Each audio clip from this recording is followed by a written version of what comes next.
Hola, señoras y señores. Es un verdadero placer el poder reunirnos otra vez con ustedes para hablar de libros. Sobre todo hoy 23 de abril de 2023, que celebramos el Día Internacional del Libro, nada menos. Así que les saluda Javier Rodríguez Arismendi. Les doy los buenos días, las buenas tardes o las buenas noches, depende del lugar y el momento en que ustedes estén viendo, mirando, escuchando esta videocápsula de libros o sobre libros que grabamos para nuestra página cultural Solo por la Música. El 23 de abril de cada año celebramos el Día Internacional del Libro, entre otras razones, porque un 23 de abril, pero de 1616,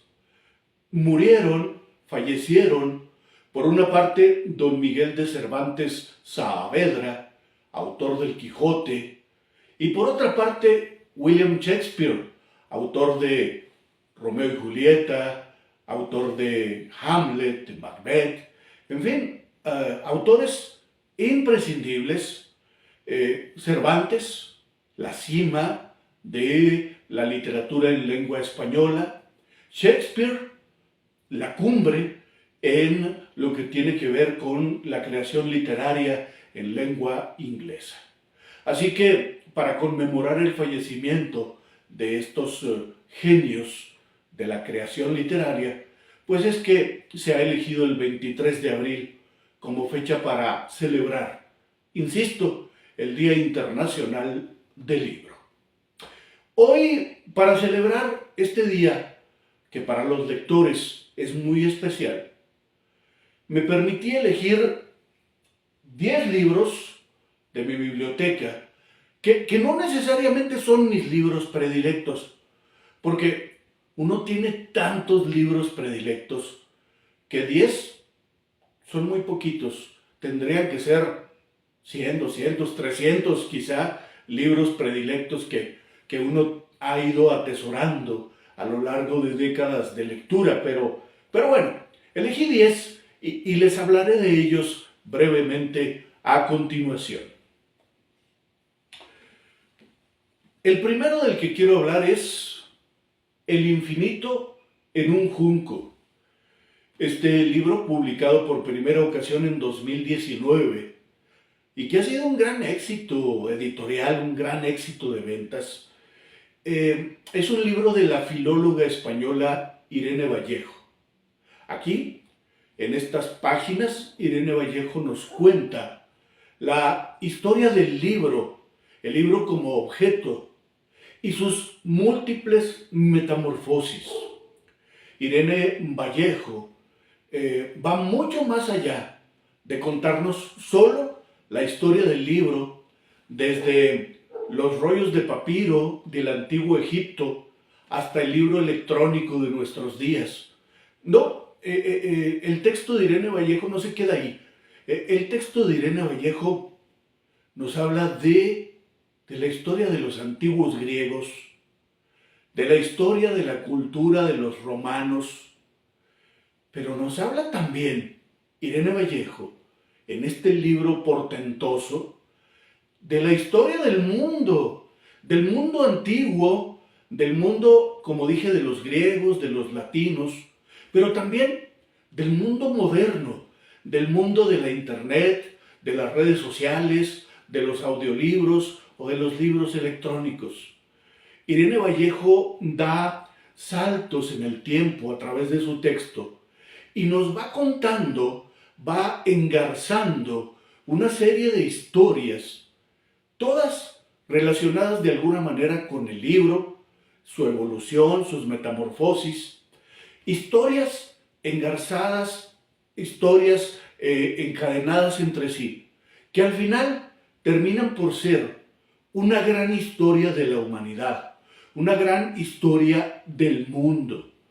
Irene Vallejo nos lleva acompañar a Alejandro Magno en sus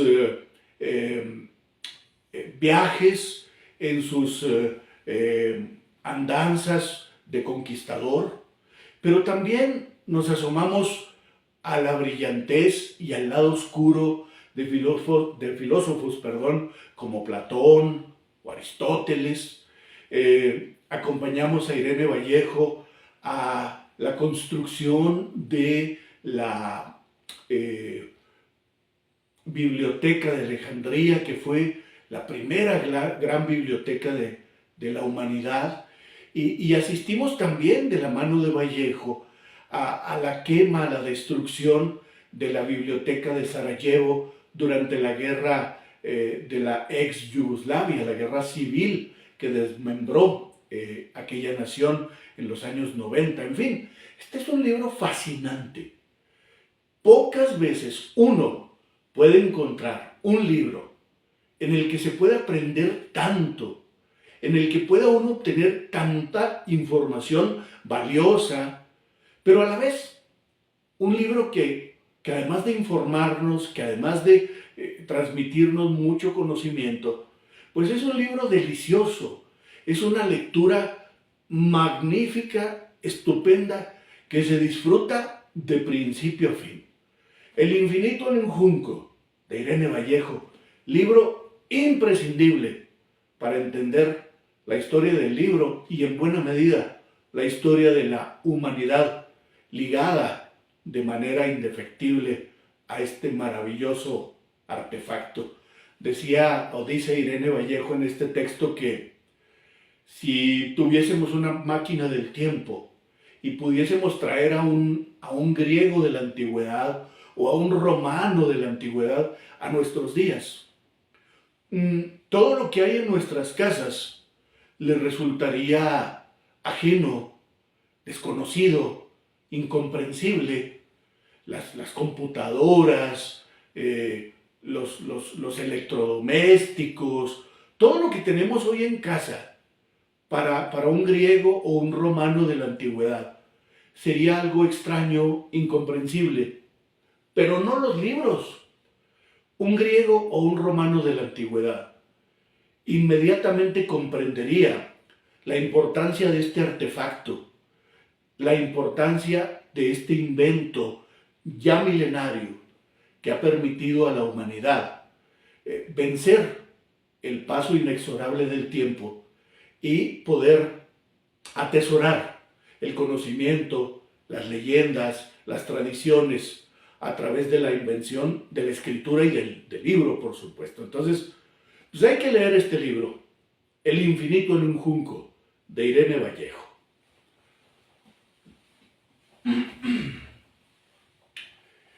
Luego, tengo aquí otro libro que me fascinó, otro libro que me encantó. Este se llama Enciclopedia.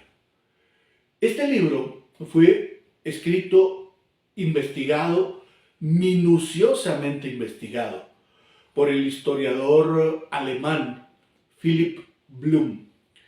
Este libro nos cuenta la historia de la primera enciclopedia moderna, la enciclopedia que se elaboró a mano por múltiples personas entre 1750 y 1777.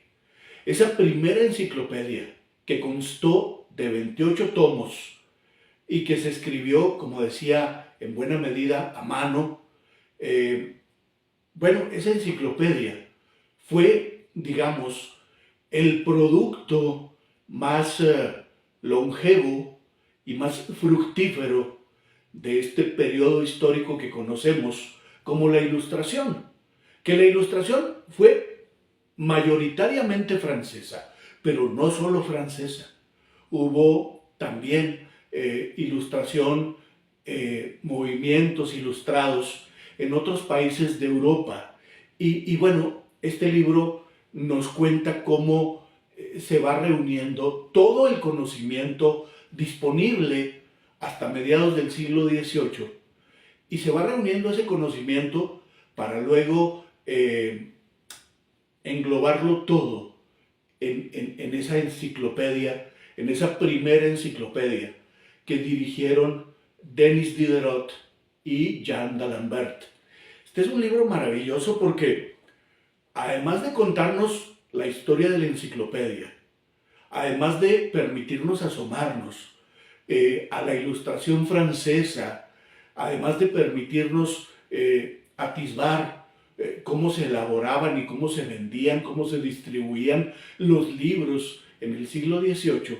Además de eso, este libro nos lleva por un viaje a través de las élites del poder real, del poder de las coronas, el poder de los imperios en Europa y también del poder de la iglesia, el poder del clero, y cómo tanto el clero como también las coronas, sobre todo la corona francesa, se sienten amenazados con la elaboración de la enciclopedia, que rompe, digamos, con muchos paradigmas de su tiempo y que le da preponderancia al conocimiento por encima del elogio, por encima del halago al poder eclesial o al poder monárquico. Entonces, la enciclopedia, los enciclopedistas, particularmente Diderot, tendrán que sortear múltiples obstáculos para poder llevar a buen puerto este proyecto que empezó por ser una traducción de un diccionario del inglés al francés, y que terminó por ser un proyecto enciclopédico de gran calado y de indiscutible importancia histórica. Entonces, este es un libro espléndido, Enciclopedia de Philip Bloom, recomendable absolutamente. Y luego tenemos aquí otro libro para recomendar en el Día Internacional del Libro. Es este, se llama El vendedor de silencio. Es una novela que a través de la ficción nos muestra una realidad del México de los años 50, del México de los años 60, la realidad del periodismo al servicio del poder, la realidad del periodismo y algunos periodistas al servicio de sus propios intereses y no de la búsqueda de la verdad periodística. Esta novela nos cuenta la historia maravillosa y espeluznante al mismo tiempo de Carlos de Negri. Carlos de Negri fue el periodista más influyente de su tiempo, el periodista más importante y probablemente el más talentoso periodista de su generación.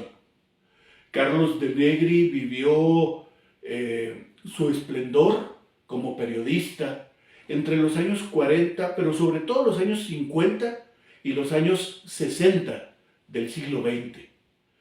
Y Carlos de Negri, además de ser un periodista talentoso, además de ser un gran cronista, además de ser un maestro a la hora de ejercer la actividad informativa, la actividad periodística, además de eso era también un mercenario que no tenía escrúpulos. Carlos de Negri era una especie de vocero no oficial de los gobiernos del PRI de aquella época. Así que cuando las élites gobernantes priistas querían enviar un mensaje, lo hacían a través de Carlos de Negri y su columna en el periódico Excelsior. Carlos de Negri se encargaba lo mismo de defenestrar a un político que se saltaba las trancas, o se encargaba también de encumbrar a alguna figura del espectáculo o de la política que, digamos, era bien vista desde los más altos círculos del poder. A través de Carlos de Negri, muchos políticos, senadores, diputados, gobernadores, se enteraban de su fortuna o de su infortunio en el mundo político mexicano. ¿Era México el país de un solo hombre? ¿Era México el país del presidencialismo exacerbado que Mario Vargas Llosa bautizó como la dictadura perfecta? Y en esa dictadura perfecta, en ese contexto vivió, escribió, reporteó, en ese contexto ejerció el periodismo Carlos de Negri. Carlos de Negri era, además de un gran periodista, además de un mercenario irredimible, era también un hombre con muchos fantasmas, con muchas oscuridades en su mundo emocional. Y Carlos de Negri era entonces un hombre que de pronto se desbarrancaba a través del alcohol y podía comportarse como el tipo más violento, como el tipo más detestable. Al tiempo que, sobrio, podía ser un hombre encantador. De Negri poseía un archivo inmenso, un archivo enorme, en el que tenía resguardada la información de todo mundo que tuviese alguna preponderancia en la vida pública de México. Presidentes de la República, gobernadores, diputados, senadores, pero también figuras del deporte, del espectáculo. Así que Carlos de Negri, con toda esta información que poseía, pues era un extorsionador que obtenía enormes cantidades de dinero a través de, como lo dice Enrique Serna en este libro, a través de vender su silencio. Carlos de Negri cobraba más por lo que callaba, cobraba más por su silencio que por aquello que publicaba. Entonces, bueno, Enrique Serna publicó en 2019 esta novela espléndida, El vendedor de silencio. Enrique Serna es un escritor mexicano de gran talento y esta seguramente es su obra más conocida y más reconocida y yo la recomiendo amplísimamente. Además de retratarnos a De Negri, Enrique Serna nos retrata el México priista, el México de la dictadura perfecta, ese México que las nuevas generaciones ya no conocieron, pero que fue un México detestable en muchos sentidos y con algunos lados luminosos también, cómo no. Así que recomendabilísima esta novela, El vendedor de silencio, de Enrique Serna.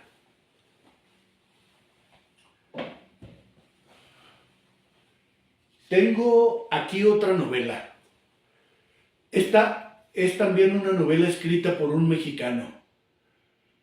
La novela se llama Gringo Viejo. El autor es Carlos Fuentes. Y bueno, esta novela nos cuenta la historia de un hombre, un estadounidense, envejecido, enfermo, próximo a morir, que decide no esperar la muerte sentado, abandonado, solitario, que decide no esperar la muerte por una caída desde una escalera accidentalmente. Así que este hombre decide venir a buscar la muerte, que ya le resulta tan cercana, y viene a buscarla a México. Este hombre se introduce en 1913, en noviembre de 1913, a México y, digamos, se lo traga, lo engulle la Revolución Mexicana, que en ese momento estaba en un proceso especialmente álgido. Debo decir que Gringo Viejo, de Carlos Fuentes, publicada por primera ocasión en 1985, Gringo Viejo está basada en cierta medida en la última etapa de vida de Ambrose Bierce. Ambrose Bierce fue un polemista, fue un periodista, fue un escritor estadounidense que trabajó para la cadena Hearst, la cadena de William Randolph Hearst.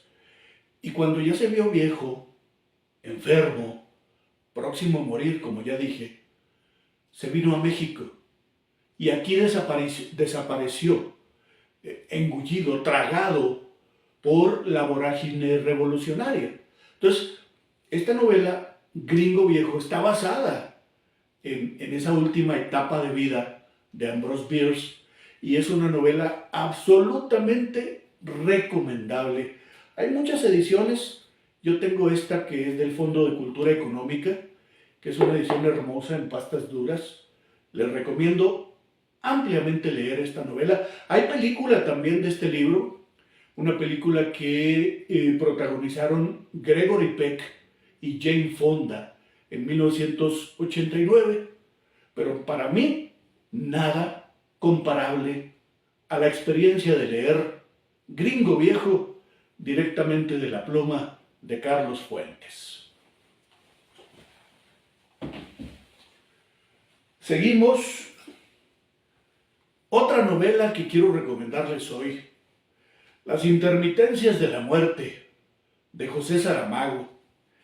Esta es una novela muy original, publicada por este portugués, José Saramago, en 2005.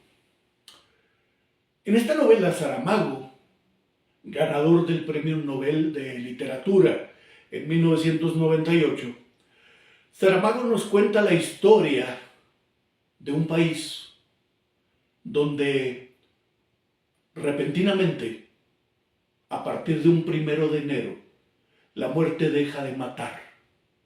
La muerte deja de hacer su trabajo, su función. Y cuando la gente empieza a tener en aquel país sin nombre, cuando la gente empieza a tener conciencia de que la muerte no existe más, de que la muerte no está ahí en el horizonte esperando por ellos, pues la gente entra en un periodo de euforia. Es una fiesta nacional, porque la gente ya no muere, porque la gente al fin ha conseguido la inmortalidad tan anhelada por tantos seres humanos durante tanto tiempo. Pero si bien es cierto, la muerte se ha detenido, lo que no se detiene es el paso del tiempo. Así que la gente no muere, pero sigue envejeciendo, sigue enfermando. La gente no muere, pero su cuerpo sigue deteriorándose al paso de los años. Y entonces, lo que al principio fue una fiesta, un jolgorio, se convierte en una tragedia. Porque los hospitales se llenan de enfermos, que son moribundos eternos, que son moribundos que no tienen para cuándo expirar. Son enfermos, son moribundos crónicos. Y poco a poco los hospitales se van llenando, se van saturando de estos enfermos que no mueren, pero que sí están enfermos, envejecidos, deteriorados, graves. Pero no solo es que el sistema de salud de aquel país entre en una espiral de crisis por el exceso de pacientes graves, terminales, que nunca mueren. No solo es eso, es que las funerarias dejan de ser negocio porque la gente ya no muere, así que ya no las necesita. Y peor aún, ese gran negocio que es la religión, ese gran negocio que es la iglesia, ese gran negocio que es prometer la vida eterna a cambio de dádivas, a cambio de obediencia ciega. El negocio de la religión, pues, deja de surtir efecto, deja de ser un negocio lucrativo, porque ya no hay muerte, porque la gente ya no está muriendo, así que ya no necesita las promesas de la iglesia, ya no le asustan las amenazas de la iglesia, del infierno y esas cosas. Entonces, poco a poco todo el país va entrando en crisis, porque la gente ya no muere, pero sí enferma, pero sí sufre accidentes, pero sí sufre mutilaciones, pero sí necesita cuidados, pero sí necesita hospitalización. Y entonces, las personas sanas, saludables, están hartas de cuidar a los enfermos eternos, a los enfermos que no mueren. Y las iglesias están vacías, ya no hay clientela, tampoco las funerarias. Así, en ese contexto de un país donde la gente ya no muere, surge entonces la necesidad de empezar a traficar con personas, con seres humanos, pero no para venderlos, no para esclavizarlos en otros lugares, sino para llevarlos a traspasar la frontera en aras de que mueran. Porque apenas salir de las fronteras de aquel país, la gente muere. La muerte sigue actuando como lo ha hecho siempre. Entonces, pues se van desarrollando una serie de historias en esta novela que son maravillosas y al final la novela es una metáfora y es una reflexión sobre la inmortalidad y cómo la inmortalidad pues no resulta compatible con el ser humano, con su pequeñez, con sus anhelos. Es una novela entrañable, una de mis novelas predilectas de don José Saramago, Las intermitencias de la muerte, otro libro que se debe leer, según yo, para celebrar este Día Internacional del Libro.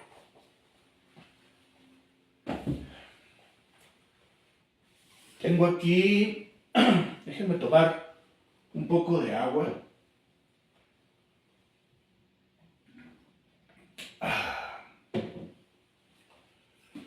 Tengo aquí, les decía, otra novela.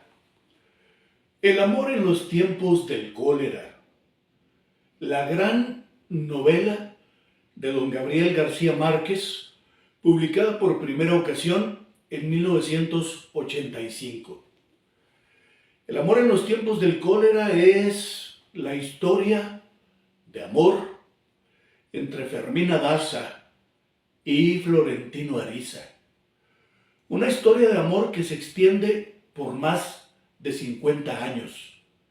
Una historia de amor que es capaz de resistir el casamiento, la boda de Fermina Daza y su larga vida de casada con el médico del pueblo. Una historia de amor que es capaz de resistir los múltiples amores fugaces de Florentino Ariza, quien, mientras espera que Fermina Daza esté libre y corresponda a su amor, mientras espera por eso, pues conoce y se acuesta con cientos de mujeres de todas clases, de todos tipos, de todas categorías. Esta es una novela entrañable, con unas descripciones maravillosas. Es una novela que dice Gabriel García Márquez, o decía Gabriel García Márquez, está en cierta medida basada en la historia de amor de los padres del Gabo. Gabriel García Márquez decía que la obra suya, que sobrevivirá al paso del tiempo, no será 100 años de soledad, sino que será el amor en los tiempos del cólera. Gabriel García Márquez confiaba en que esta novela será de su obra la que mejor envejezca, la que mejor resista el paso de las modas, el paso del tiempo, el paso de las tradiciones y los paradigmas. Así que esta es una novela entrañable. Yo la he leído 2, probablemente 3 veces y siempre me enamora.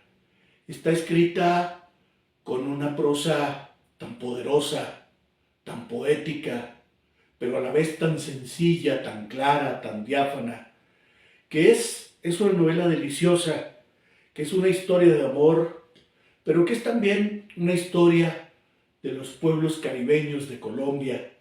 Hermosa novela, El amor en los tiempos del cólera, de don Gabriel García Márquez. Y luego tengo aquí este libro. Este libro se llama Ensayos. Son los ensayos de Michel de Montaigne, un sabio francés que vivió durante el siglo XVI y que es nada menos que el inventor del ensayo como género literario, del ensayo como vehículo de reflexión. Michel de Montaigne se dedicó al servicio público, fue una especie de alcalde de Bordeaux, su ciudad natal, fue también una especie de diputado, en fin, tuvo múltiples cargos públicos por deseo de su padre. Pero cuando el padre de Montaigne falleció, Montaigne se encerró en el castillo propiedad de su familia.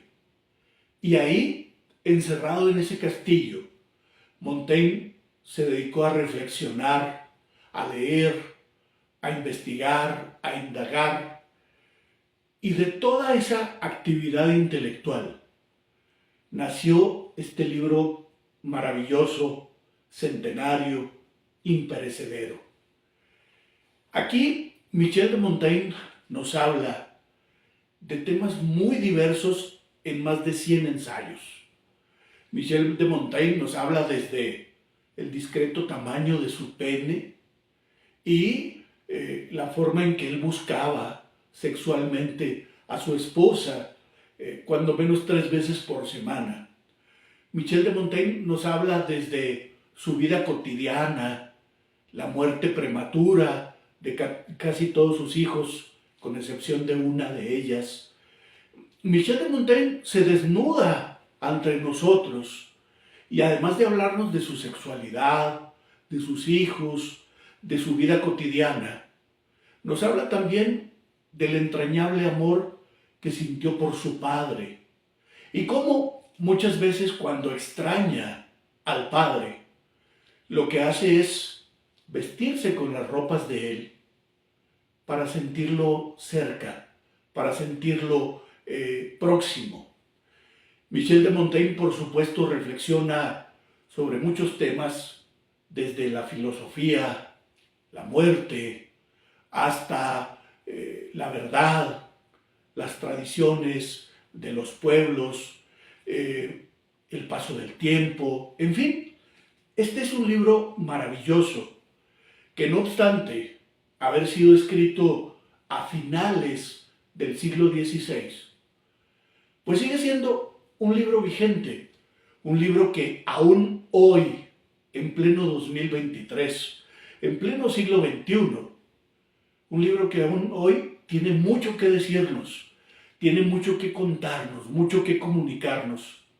Porque aunque cambian las modas, aunque cambian los paradigmas sociales, aunque vienen y van corrientes filosóficas y, digamos, vienen y van también ideologías políticas, lo cierto es que la esencia del ser humano, sus anhelos, sus miedos, siguen siendo básicamente los mismos. Por eso, este libro sigue contándonos verdades valiosas acerca de lo que somos como humanidad y acerca de lo que hemos sido también. Es una revisión, en parte, de nuestra historia y es una reflexión sobre eso, insisto, que somos, sobre esa esencia que nos habita. Ensayos de Michel de Montaigne, libro imprescindible. Yo tengo esta edición, es una edición hermosa de Editorial Omega. Es muy caro este libro, cuesta como 2,000 pesos, pero vale muchísimo la pena por la calidad del libro, por su contenido, por el texto, pero también por la belleza del libro como objeto, como artefacto. Bueno, ya casi